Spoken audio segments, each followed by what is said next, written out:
Hi friends, பொதுவாக நமக்கு ஒரு விஷயம் சொல்லுவாங்க, திடீர்னு அதிர்ச்சி உடம்புக்கு ஆகாதுன்னு சொல்லுவாங்க தெரியுமா?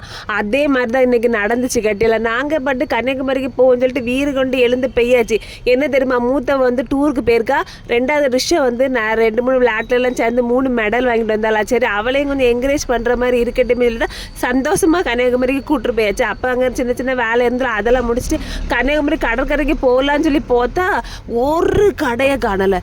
இன்றைக்கி பார்த்து 5-6 கடை, அதாவது 1-2 இருக்கலாம்ல, எல்லா கடையும் வரிசையாக சொல்லி வச்ச மாதிரி பூட்டி வச்சுருக்காங்க. கேட்டீங்களா, வெளிச்சம்னா பின்னா ஒரு இடத்துல வெளிச்சத்தையும் காணலை, ஆள் கூட்டம் ஒரு இல்லை. நாங்கள் மட்டும் தான் அந்த ரோட்டில் நடந்த மாதிரி இருக்குது. எனக்கு இது என்னடா நம்ம எங்கே மாறிகிரி வந்துட்டோமான்னு சொல்லி எனக்கே ஒரு நிமிஷம் சந்தோஷமா இல்லை சந்தேகமாயிட்டு பார்த்துருங்க. பிறகு இனி என்ன செஞ்சுட்டு அப்படியே வந்து அப்போ எங்களுக்குன்னு சொல்லி தெய்வமாக ஒரே ஒரு மாங்காய் கடையை மட்டும் அந்த கடற்கரை பக்கத்தில் திறந்து வச்சுருந்தாங்க. அதுலேருந்து ஒரு மாங்காய், இந்த ஒட்டு மாங்காய் இருக்குது திரும்ப, நிறைய வத்தல் உப்பும் போட்டு வாங்கிட்டு வாட்டர் மெலனை வாங்கிட்டு தண்ணியும் வாங்கிட்டு அப்படியே வந்தோம். அதுக்கப்புறம் கொஞ்சம் தள்ளி அங்கே இறங்கி இந்த பார்க்கிங் சைடெல்லாம் தாண்டி போகும்போது அங்கே மீனெல்லாம் பொறிச்சு விற்பாங்கல்ல, அதுலேருந்து நான் ஒரு அயில மீன் பொரிச்சது வாங்கினேன், ரிஷை வந்து இந்த இறாலை பொரிச்சது வாங்கினேன். 2 பேரும் அதுலேருந்து சாப்பிட்டோம். அந்த இடத்துல நல்ல ஆள் கூட்டமாகவும் வெளிச்சமாகவும் சூப்பராக இருந்துச்சு.